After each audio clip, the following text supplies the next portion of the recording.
Hey, welcome back.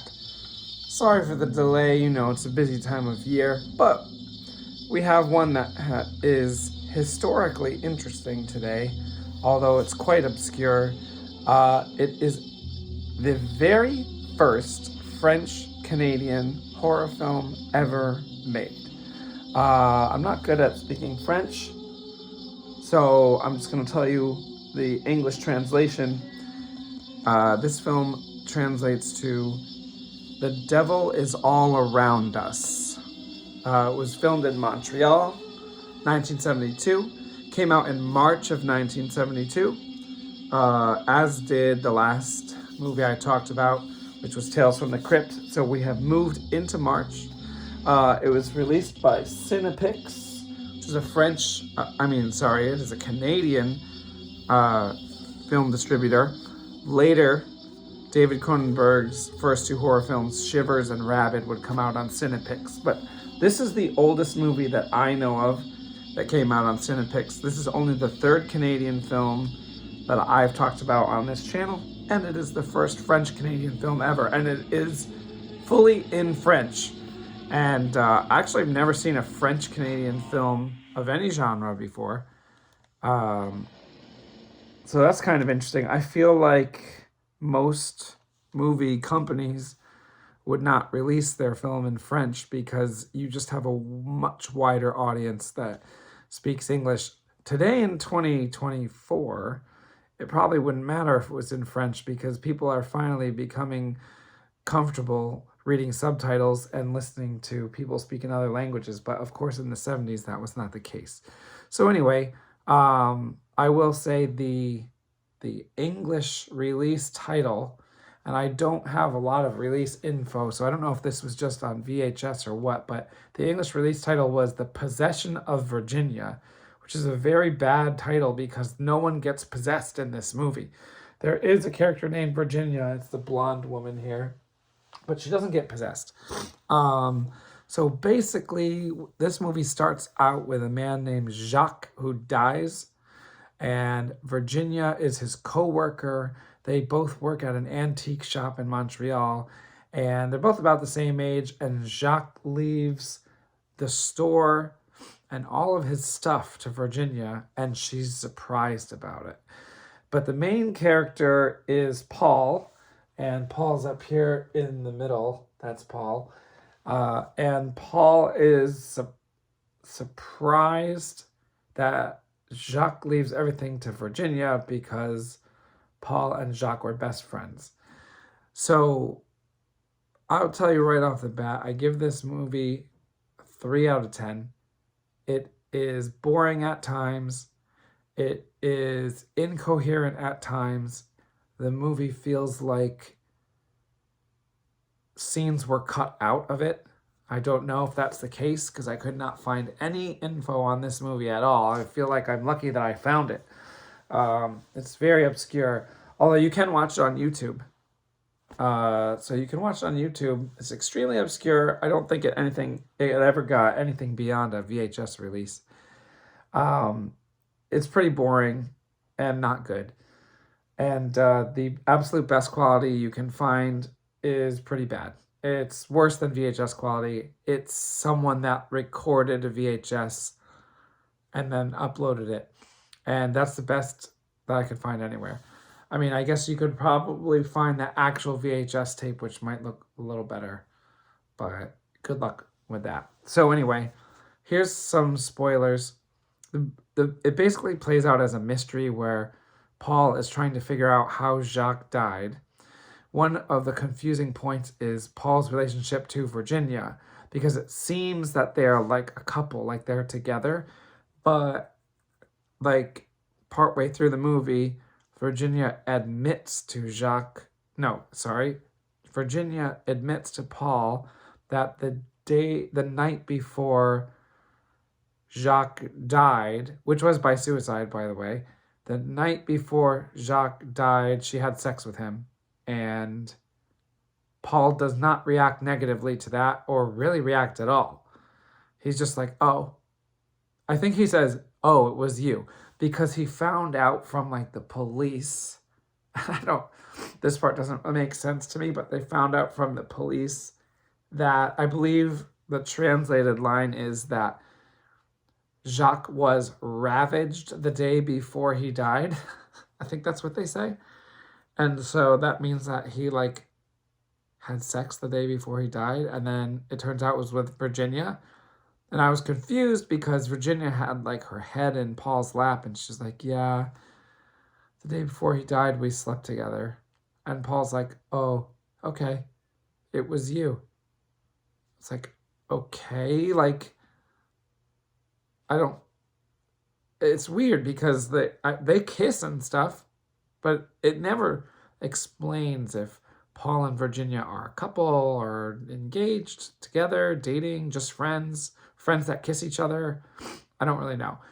Then Virginia is found dead in a church. She's hanged, but even though she's hanged, there's blood all over the floor. That's not explained. And someone has like smeared the blood around.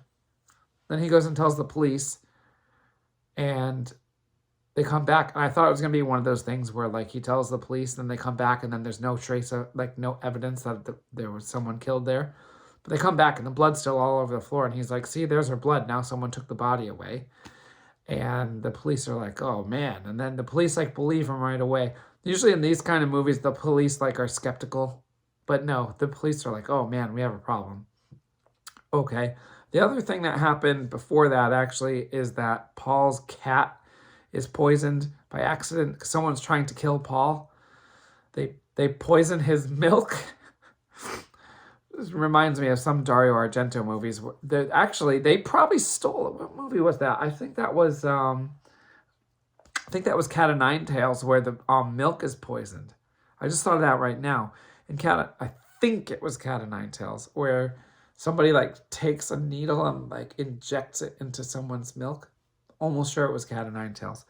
And so like there's poisoned milk. So there's poisoned milk in this movie.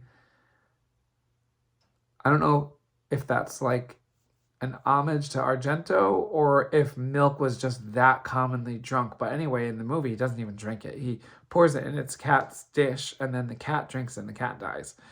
So the cat gets poisoned.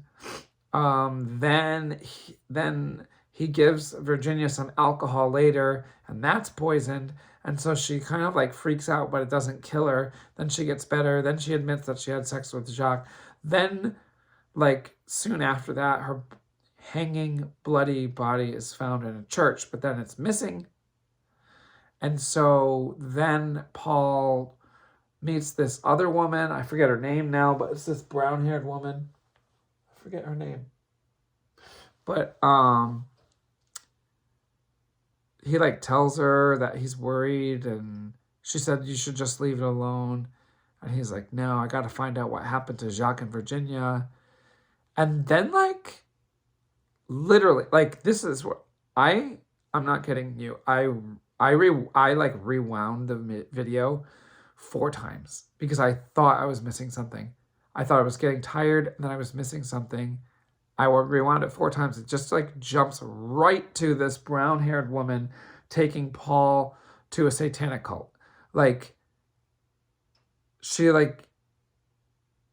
tells her that he's trying to figure out what's going on behind the deaths.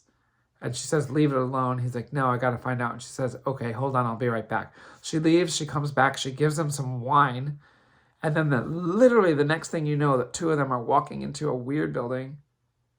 And there's like a weird short guy that like opens the door. And then they go in, and it's a satanic ritual. Like, the whole first hour of the movie has nothing to do with Satanism, cults, or anything like that. It's just kind of like a mystery. And then all of a sudden, we're thrown into this like cult setting.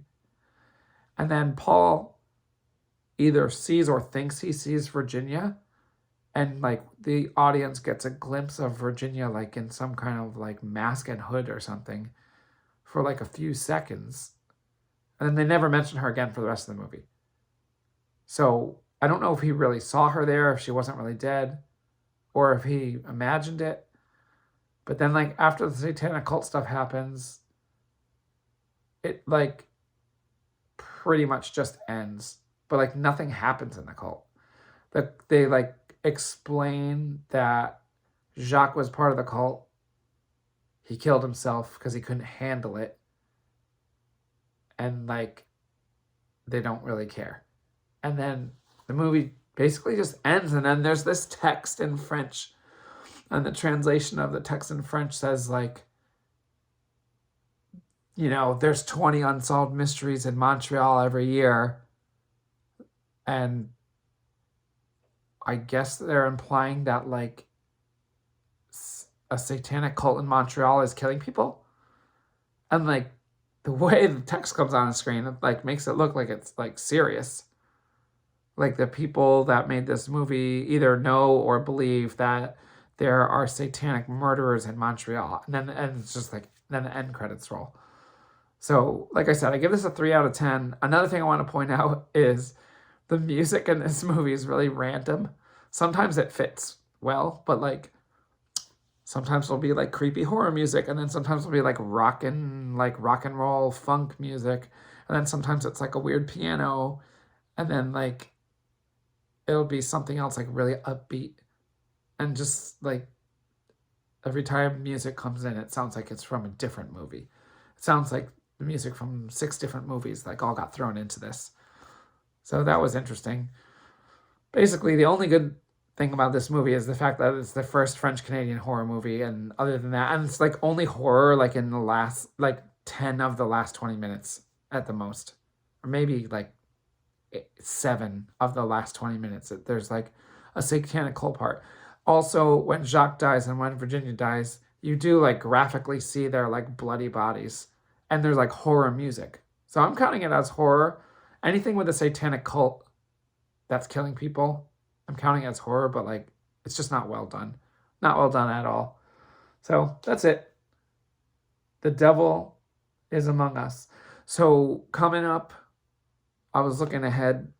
I've got a few movies. I'm getting like really into this like OCD mentality where before I watch a movie, I want to see everything that the director did before it, everything that all the actors were in before it. It makes the movie like so much more satisfying to me. So I've got a few movies with like a bunch of big actors and like prolific directors coming up. And then there's a few like this. So I'm probably going to alternate, and we're going to go by month. So I'm like trying to get all of March done like in one chunk. Some of the March movies are like this, and then some of them are like really long where I have to watch 20 movies just to get to the movie. So we'll see what comes next. It might be another small one like this, or it might be a big one. Either way, thanks for watching. Feel free to comment or share or whatever, like that helps me. And I'll see you next time. Hopefully it'll be less than 2 weeks till I put up a new one. Okay, take care.